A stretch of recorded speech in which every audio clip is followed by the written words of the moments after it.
주셨습니다. 어쨌든 우리 권사님 또 하나님 나라에서 꽃으로 이렇게 아름답게 피어나신 줄 믿습니다. 꽃을 보니까 좋습니다, 여러분. 우리 앞에 계시면 오늘은 그렇게 축복했으면 좋겠습니다. 하나님이 보시기에 여러분은 하나님이 아끼시는 사랑스러운 꽃입니다. 옆 사람에게 당신은 하나님이 아끼시는 사랑스러운 꽃입니다. 쑥스럽고 하지 마시고요. 축복하기 원합니다. 속으로 딴 생각하지 없기. 꽃들 앞에서 설교하니까 긴장이 많이 됩니다. 기독교 신앙에서 가장 중요한 것은 예수 그리스도이십니다. 예수가 빠지면 기독교 신앙은 아무것도 아니지요. 우리가 예수를 어떻게 알고 또 믿느냐가 우리 신앙이 어떤지를 볼 수 있는 중요한 잣대입니다. 여러분 각자에게 예수님은 어떤 분이십니까? 예수님은 여러분에게 어떤 일들을 하셨습니까? 더 나아가서 신앙은 단지 우리가 예수님을 지식적으로 그분이 이런 분이다 저런 분이다 아는 것, 그리고 우리가 배워서 이해하는 것을 넘어서는 영역까지 나아가야 합니다. 신앙은 그 신앙의 대상인 예수 그리스도를 우리가 살아가는 삶의 자리에서 만나는 것입니다. 그리고 그분과의 관계 속에서 이루어지는 여러 가지 역동들, 예를 들자면 그분께서 우리에게 주시는 위로, 또 예수님께서 우리를 이렇게 격려하시며 지지하시는 모습들, 또 우리가 살아가면서 우리를 도우시는 손길, 또 아무도 내 곁에 없어도 그 주님은 우리와 함께 계시다라는 그런 임마누엘 하시는 주님에 대한 확신, 이런 것들이 우리가 예수를 믿고 또 경험하면서 또 맛보게 되는 신앙의 풍성함이라 할 수 있습니다. 우리의 삶의 자리는 여러 가지 치열한 자리이고요. 또 어둠도 있고 빛도 있고 또 슬픔도 있고 아픔도 있고 곤란함도 있고 또 감사한 일도 있지만, 어쨌든 그 현장에서 예수는 우리와 함께하고 계시며 그 관계 속에서 무엇인가를 하기를 원하시는 분이 우리 주님이십니다. 그 주님을 신뢰하며 또 그 관계 속에서 살아가는 것이 신앙의 본질이 아니겠습니까? 성경에서는 예수님의 모습이 아주 다양하게 나타나고 있습니다. 특별히 비유를 통해서 나타나는 경우들도 많습니다. 형식은 비유지만 그 비유 속에서 우리는 그 예수님을 어떻게 경험해야 하는지, 어떻게 맛보아야 하는지, 어떻게 힘입어야 하는지를 만나게 됩니다. 단순히 성경의 비유로서의 이야기가 아니라 그 비유가 내가 지금 살아가는 이 자리에서 어떻게 예수님과 관계하는지를 가르쳐주고 또 제시하는 모델과 같은 말씀이 그런 비유의 말씀들이 아니겠습니까? 오늘 배영자 집사님 읽어주신 요한복음 10장은 예수님을 누구로 비유하고 있습니까? 예수님을 목자로 비유하고 있습니다. 그리고 그분을 믿고 따라가는 사람들은 무엇에 비유합니까? 양에 비유하고 있습니다. 나름대로 우리가 많이 듣고 아는 비유이지요. 그러나 여러분, 오늘 이 말씀이 우리가 잘 아는 비유로 그냥 듣고 사라져 버리지 않기를 원합니다.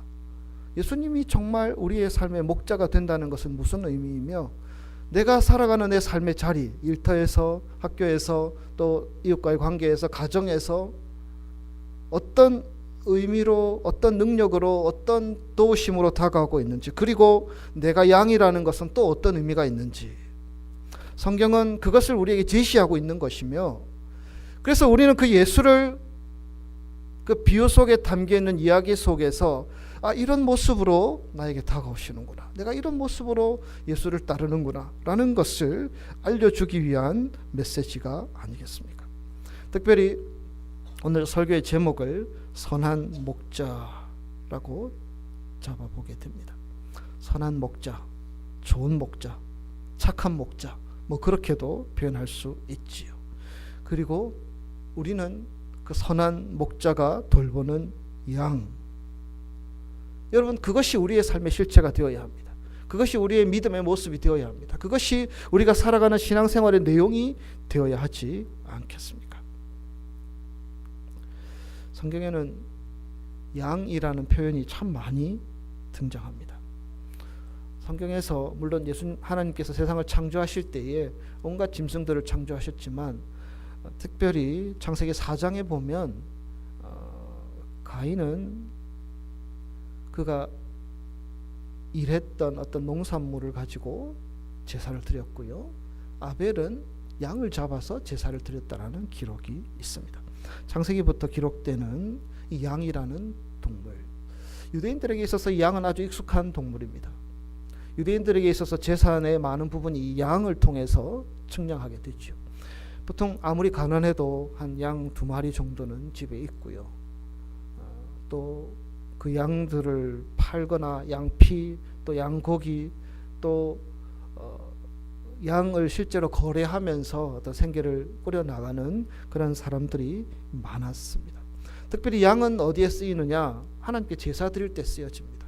제사는 하나님과 우리와의 관계들을 이어주는 하나의 귀한 통로이죠. 그래서 우리가 죽어야 하는데, 우리가 죄를 지어 하나님 앞에 벌을 받아야 하는데 대신 짐승의 피를 흘려서 하나님께 제사를 드림으로 우리가 정결함을 입고 깨끗하게 되고, 그 피를 통하여서 우리가 사함 받는 이런 신앙의 생활들이 유대인들에게는 아주 익숙해 있었습니다. 그래서 예수님께서 양을 말씀하실 때에 그 양의 의미들을 그들은 아주 피부로 느낄 수 있었던 이야기였습니다. 양에 있어서 중요한 것은요, 양은 아주 애정이 깊은 동물이죠. 그래서 사무엘하 12장 3절에 보면 양을 기르는 사람이 마치 자식을 키우듯이 양을 키우고 있는 모습들을 표현하는 말씀들이 있습니다. 또 양은 공격할 수 있는 능력이 없습니다. 비공격적이죠. 순하고 어쩔 수 없이 복종해야 하지요. 그런데도 잘 복종하지 않고 자기 마음대로 막 다니는 그런 양들. 이사야 53장 7절에서 십자가에 못 박히신 우리 주님을 가리켜 도살장에 끌려가는 양에 비유하고 있는 모습을 보게 됩니다. 또 양은 끊임없이 관심과 관리가 필요한 동물입니다. 관심과 관리가 없으면 양은 제대로 살 수 없는 존재입니다. 웅덩이에 빠지고요, 길을 잃어버리고요, 들짐승에게 먹히게 되고요, 낭떠러지에서 떨어질지 모르는, 그래서 끊임없는 관심과 관리가 필요한 동물입니다. 그리고 그들은 무리지어 살기를 좋아합니다. 그러나 조그만 위협이 와도 무리지었다가 금방 흩어져 버리는, 서로 뭉쳐서 방어를 해야 하는데 전혀 그럴 준비가 되어 있지 않은 그러한 동물입니다. 유대인들은 이 양에 대해서 그 누구보다도 잘 알고 있었고요. 예수님이 자신들을 양에 비유한다는 의미조차도 그들은 알 수 있었습니다. 그리고 예수님을 목자에 비유하고 있지요. 목자, 히브리어로 로에라고 되어 있고요. 또 에베소서 4장 11절에는 헬라어로 포이멘이라는 단어가 등장하는데, 오늘 본문에 등장하는 이 목자라는 의미의 번역입니다. 에베소서 4장에는 그것을 포이멘을 목사라고 표현되어 있는데, 그것보다는 목자라는 표현들이 더 적절한 표현으로 보입니다. 예수님께서는 양에 대해서 잘 알고 있는 유대인들에게 자신을 그렇게 소개합니다. 나는 선한 목자다. 누구에게? 양인 너희들에게 나는 선한 목자다.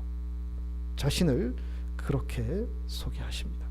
그러면서 오늘 본문에는요, 그 선한 목자이신 예수님께서 어떻게 양들을 이끄시는지에 대해서 말씀하고 있습니다. 3가지로 함께 살펴보기를 원합니다. 첫째로, 선한 목자이신 예수님은 당신의 양들을 인도하시는 분이십니다. 여러분 1절 2절 우리가 읽진 않았지만 1절 2절 말씀 우리 함께 읽겠습니다. 내가 진실로 진실로 너희에게 이르노니 다른 데로 넘어가는 자는 절도며 강도요 문으로 들어가는 이가 양의 목자라. 아멘. 양의 목자가 양들을 문으로 인도한다. 그래서 선한 목자이신 예수님은 양들을 인도하시는 분. 이 양과 목자의 관계는 인도하는 자와 인도받는 자로 그렇게 관계를 설정할 수 있습니다. 왜냐하면 양은 목자의 인도함을 받지 않으면 살아갈 수 없는 존재임을 우리가 서론의 말씀을 드렸죠. 특별히 어디로 인도하느냐? 문으로 인도한다고 되어 있습니다. 여러분, 양들이 들판에서 지내다가 이제 저녁 시간이 되고 어둑어둑해지면 들어가야 될 문이 있습니다. 그것은 주로 야간에 도둑들도 많고요, 또 들짐승들도 많이 공격을 하기 때문에 이 울타리를 쳐놓고, 특별히 문 있는 쪽은 나름대로의 벽도 이 당시 이스라엘에는 만들어 두었다고 합니다. 그래서 그 안으로 들어가면 밤새 안전하게 지낼 수 있는 그러한 곳이지요. 이 목자는, 선한 목자는 그 문이 어디 있는지 알고 있습니다. 그리고 그 문으로 가면 그 문을 지키는 문지기가 있는데, 목자가 왔구나 하면서 문을 열어주게 됩니다. 그러면 그 목자는 양들을 데리고 그 울타리 안으로 들어가게 되지요. 그리고 밤새 평안히 지내게 됩니다. 또 그 다음 날이 되면 또 풀을 찾아서 물을 찾아서 이곳저곳 다니게 되지만, 또 시간이 되면 그들은 목자의 인도함을 따라 그 문으로 들어가서 거기에서 쉬게 되지요. 그래서 예수님을 양의 문으로까지 표현하고 있습니다. 예수님은 단순히 우리를 그 하나님이 쳐놓으신 울타리 안으로 들어가는 것을 인도하는 목자이실 뿐만 아니라 그분이 문이 되시는 분이십니다. 어떤 문입니까? 구원의 문입니다. 우리가 잘 알듯이 요한복음 14장 6절, 예수께서 이르시되 내가 곧 길이요 진리요 생명이니 나로 말미암지 않고는 아버지께로 올 자가 없느니라. 예수님을 통하여서 구원받는 구원의 자리로 들어가는 구원의 문, 그분이 바로 예수 그리스도, 선한 목자이신 예수님이심을 말씀하고 있습니다. 하나님께서 그 길을 열어두셨습니다. 하나님께서 그 문을 만들어 두셨습니다. 그리고 그 문을 통과하는 자들만이 구원받는 자녀로, 하나님의 백성으로 그 길로 인도하여 주셨습니다. 그러기 위해서 하나님은 엄청난 대가를 치루어야 했습니다. 그 대가가 무엇입니까? 예수님의 십자가입니다. 죽음의 고통입니다. 그 많은 수많은 저주와 그 사람들의 손가락질과 비난과 야유와 또 저주를 예수님께서는 다 담당하시고 우리 죄와 허물을 위해서 십자가에 못 박혀 돌아가셨다라는 사실, 그 예수님이 나를 위해서 돌아가셨다는 것을 믿는 자들은, 그 이름을 믿는 그 믿음이 그 문을 통과하는 열쇠가 되고 키가 되는 것입니다. 그래서 우리는 그 문으로 들어가는 것입니다. 예수의 이름으로. 예수의 이름 외에 구원을 얻을 만한 어떤 이름도 주신 일이 없다라고 사도행전 4장에서 말씀하듯이, 예수님은 우리를 인도하는 구원의 문이시며 우리를 그 길로 인도하시는 선한 목자 되심을 믿습니다. 내가 문이니 누구든지 나로 말미암아 들어가면 구원을 얻고. 그래서 여러분, 기독교 신앙은 예수님을 통과하지 않으면 경험할 수 없습니다. 우리가 교회를 다니고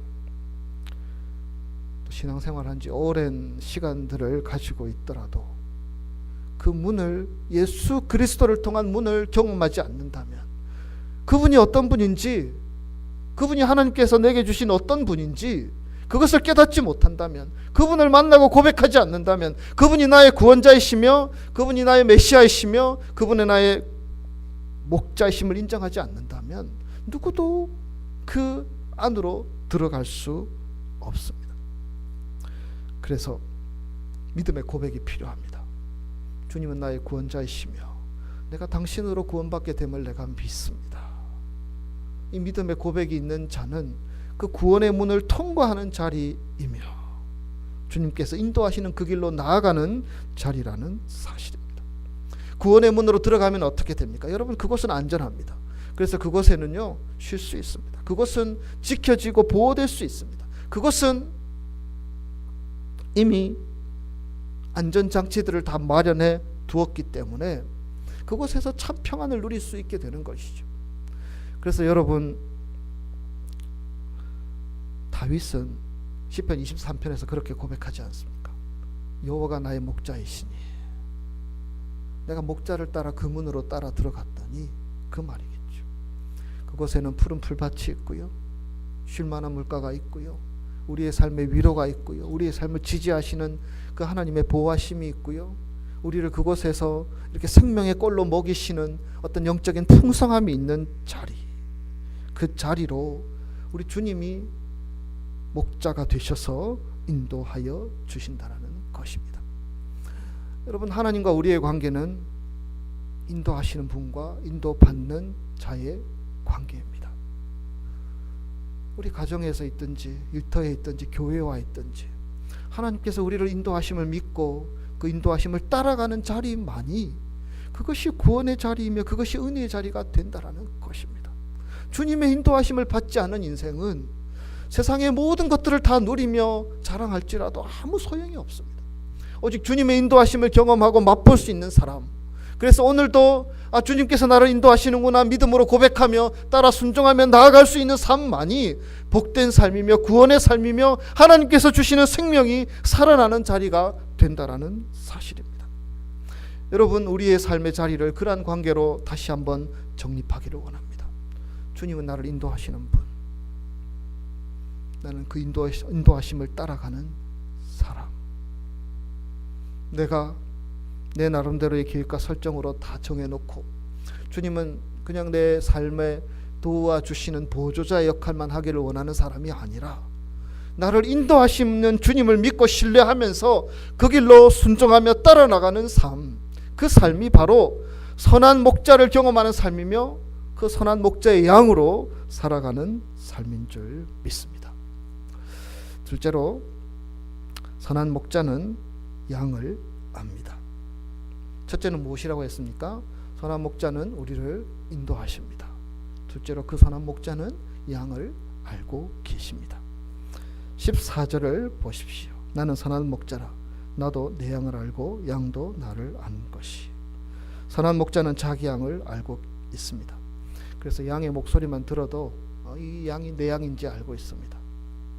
여러분, 저녁 시간이 되면 울타리 안으로 들어가는데요, 그 울타리 안에는 그 한 사람의 목자가 치는 양들만 들어가는 것이 아니고 여러 목자들이 양을 그 안에 집어넣어 둡니다. 왜냐하면 그러한 곳을 여러 군데 더 많이 만들기가 어렵기 때문에. 하지만 그 양들은 목자를 알고 있습니다. 그리고 목자는 자기 양을 알고 있습니다. 그래야 목자의 자격이 있는 것이지요. 체질이 어떤지, 습관이 어떤지, 무엇을 두려워하는지, 무슨 생각을 하는지 목자는 알고 있다라는 것이지요. 요한복음 1장에 보면 나다나엘이라는 예수님의 제자가 등장합니다. 그는 다른 제자 빌립의 초대를 받아서 예수님 앞에 나아가게 됩니다. 그 전에 예수님을 본 적도 없고요, 예수님에 대해서 조그만 소문을 들었지만 별로 탐탁지 않게 생각했습니다. 왜냐하면 예수님이 나사렛 사람이라는 이야기를 들었습니다. 나사렛은 아주 시골 동네고요, 그곳에서 이렇게 위대한 스승이 또 메시아가 난다라는 것을 상상할 수 없었습니다. 그래서 빌립을 쫓아가면서 나사렛에서 무슨 선한 것이 나겠느냐, 그렇게 반문하기도 했습니다. 그런데 빌립과 함께 나다나엘이 예수님 앞에 나아가고 있습니다. 예수님께서 이렇게 말씀하십니다. 보라, 이는 참으로 이스라엘 사람이라. 그 속에 간사한 것이 없도다. 예수님은 나다나엘을 처음 보았습니다. 나다나엘은 의아합니다. 어떻게 나를 알지? 어떻게 당신이 나를 알 수 있느냐? 그렇게 질문하게 됩니다.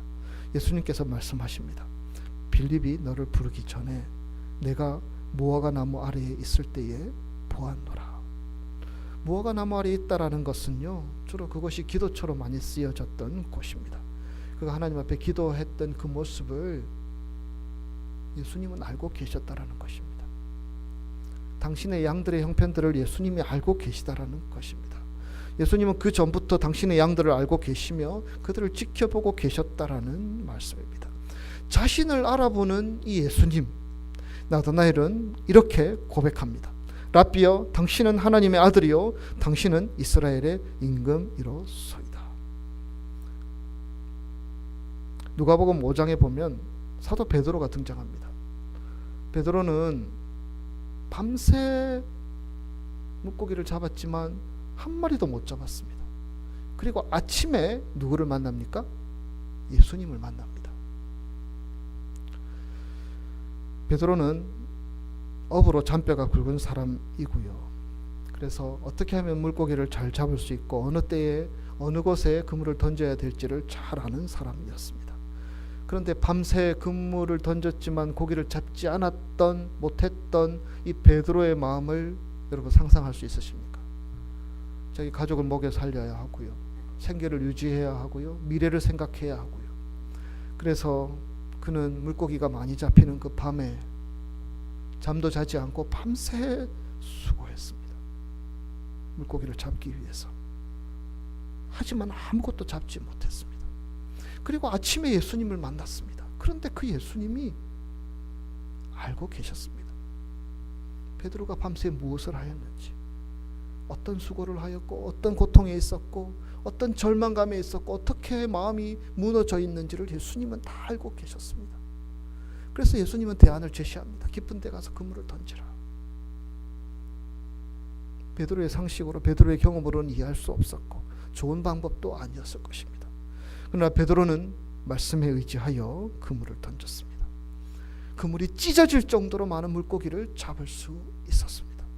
중요한 것은 예수님이 이미 베드로를 알고 계셨다라는 사실입니다.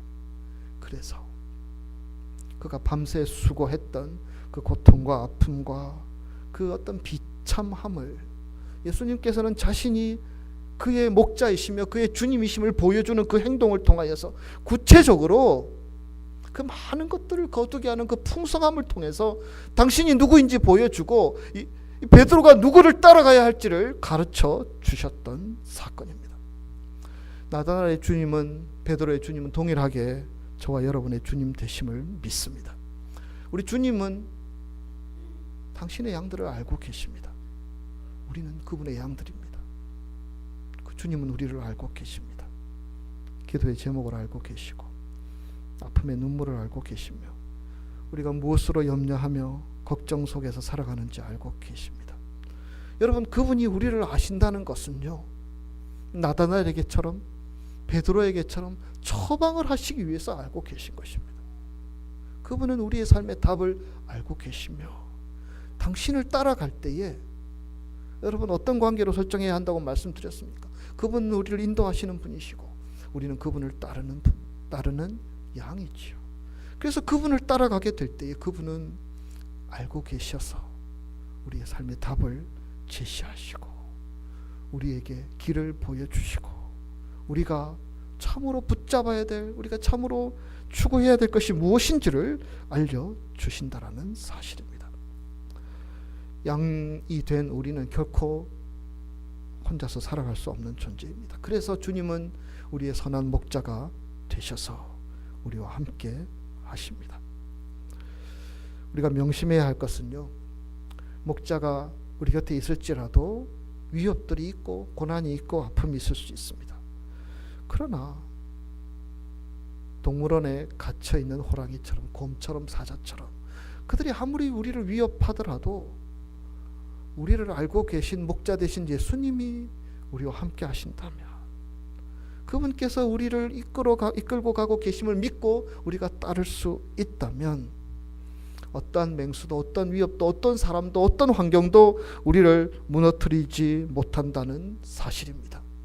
그것을 주님께서는 알고 계시며 우리가 그것을 알기를 원하신다라는 사실입니다. 마귀는 우리를 공격하고 세상의 많은 것들이 우리를 위협하고 그렇게 다가오고 있고요. 우리의 약점도 너무나 잘 알고 있고 우리를 어떻게 무너뜨릴 수 있는지, 우리가 어떻게 하면 시험에 드는지, 우리가 어떻게 되면 분노하게 되고 어떻게 되면 낙심하게 되는지 잘 알고 우리에게 덤벼들고 있습니다. 그러나 그보다 더 예수님은 우리를 더 잘 알고 계십니다. 그리고 그분은 알고 계실 뿐만 아니라 우리에게 손을 내미시며 우리를 도와주시며 당신의 힘으로 그 모든 상황들을 이길 수 있도록 역사하여 주시는 분이신 줄 믿습니다.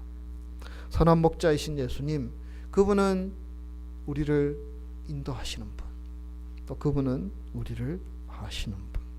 세 번째, 선한 목자이신 예수님은 양을 위해서 목숨을 버리십니다. 11절 말씀, 우리 함께 11절 말씀 읽겠습니다. 나는 선한 목자라. 선한 목자는 양들을 위하여 목숨을 버리거니와. 15절 말씀 같이 읽습니다. 나는 양을 위하여 목숨을 버리노라. 아멘. 주님은 양의 목자로 세상에 오셨고요. 그리고 양을 위해서 기꺼이 생명도 내어놓으실 마음으로 이 땅에 오셨습니다. 그래서 결국에는 자신의 모든 것 쏟으시고 생명을 내어주셨습니다. 예수님께서 감당하신 그 고통과 그 아픔과 그 모욕은 인간으로서 감당할 수 없는 아주 어려운 고통이셨습니다. 그러나 예수님은 선한 목자이십니다. 그래서 양들을 위해서 기꺼이 목숨 버리는 것을 아까워하지 않으셨습니다.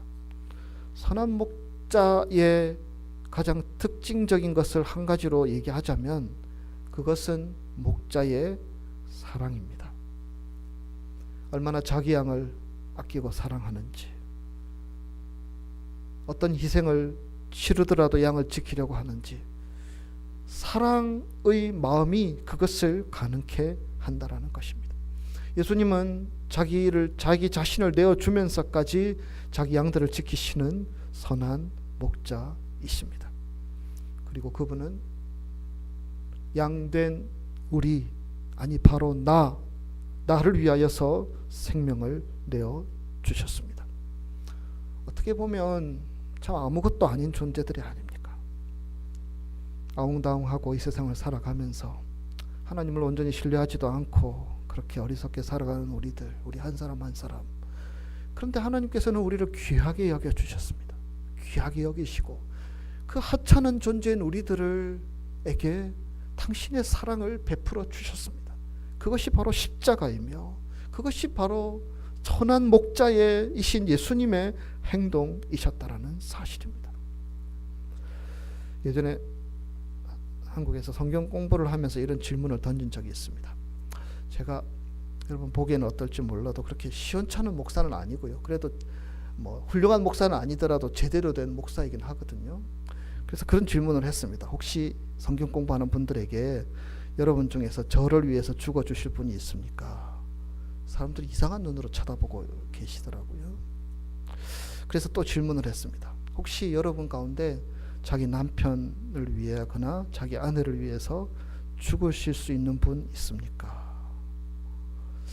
안타깝게도 아무도 예스라고 대답을 하지 않으셨습니다. 집에 가서 물어보시지는 마시기 바랍니다. 그리고 세 번째 질문을 했습니다. 그때 성경 공부하는 분들이 대부분 30대 40대였는데요. 여러분 자녀를 위해서 죽을 수 있습니까? 라고 질문했습니다. 근데 의외로 여러 사람이 대답을 하고 손을 드는 것이었습니다. 그러면서 그러면 배우자를 위해서는 가만히 있던 분이 어떻게 자식 위해서는 죽을 수 있느냐고 물었더니 우리 아이는 아직 어려가지고 혼자서 자랄 수 없어요. 그래서 차라리 내가 죽는 게 나아요. 그렇게 대답하는 것입니다. 아마 여기 오늘 찬양했던 청년쯤 나이가 되면 죽을 부모가 아무도 없다라는 이야기가 아니겠습니까? 잘못됐죠. 배우자를 위해서 죽을 수 없다. 근데 자식을 위해서 죽을 수 있다. 이런 표현들이 잘하는 표현들은 아닌 것 같습니다. 근데 안타깝게도 중요한 것은 자식을 위해서 죽을 수 있다라는 그 표현 속에는 자식을 그만큼 사랑한다라는 것입니다. 그것이 어떤 사랑이든지 간에 내가 키우고 내 몸에서 태어나고 내가 돌보고 나를 닮은 그 자식을 너무나 사랑하는 부모의 마음은 아마 그 자리에 성경 공부하는 모든 분들의 마음이었고요. 표현만 하지 않았지만 내가 내 자식을 위해서는 죽을 수 있지. 이런 마음을 가지는 그런 표정들을 읽을 수 있었습니다. 사랑할 때에는 죽을 수 있습니다. 그런데 우리는 주님의 자식 아니었습니다. 주님의 자녀 아니었습니다. 죄의 종이었고 세상의 종이었고 하나님과 상관없이 우리의 죄로 인하여서 하나님과 멀어졌던 사람들입니다. 근데 하나님께서는 당신의 아들을 죽게 내버려 두셨습니다. 사랑하니까, 너무너무 사랑하니까 귀하게 여기시고 아끼셔서 당신 아들을 내어주셨고, 예수님은 기꺼이 그 짐들을 짊어지시고 죽음의 길을 걸어가셨습니다. 여러분, 그 사람들, 예수님이 대속해서 죽어야 된 그 사람들이 바로 누구였습니까? 예수님을 비난하고 손가락질하고 모른다고 그러고 예수님께 침뱉은 사람들이었습니다. 근데 예수님께서는 십자가에 달리시면서 여러분 가상칠언이라고 하시지 않습니까? 7 말씀. 그 첫 번째 말씀이 무엇입니까? 자신의 십자가에 못 박는 자들을 향하여서 저들은 알지 못해서 그렇습니다.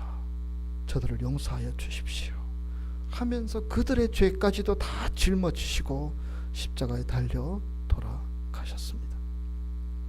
선한 목자이신 예수님은 생명도 아끼지 않고 우리에게 내어주신 분이십니다. 신앙생활을 한다는 것이 무엇인가? 그것은 오늘 말씀을 통해서 3가지로 정리할 수 있습니다. 선한 목자이신 예수님께서 나를 인도하시며 나는 그 인도하심을 따라 살아가는 양입니다. 이것을 날마다 인정하고 따라 나가는 삶인 것입니다. 둘째는 무엇입니까?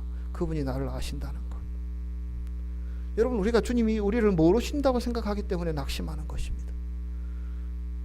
주님이 우리에게 관심이 없다고 생각하기 때문에 우리가 절망하는 것이고 포기하는 것이고 마음을 내려놓는 것이 아닙니까? 주님은 나를 알고 계십니다. 그리고 나도 그 주님을, 이만큼 나를 사랑하신 그 주님을 더 알아가기를 원합니다. 고백하는 자리가 되어야 할 줄 믿습니다. 3번째로 신앙생활은요, 그 선한 목자이신 주님은 우리를 위하여서 생명을 내어놓으신 분이십니다.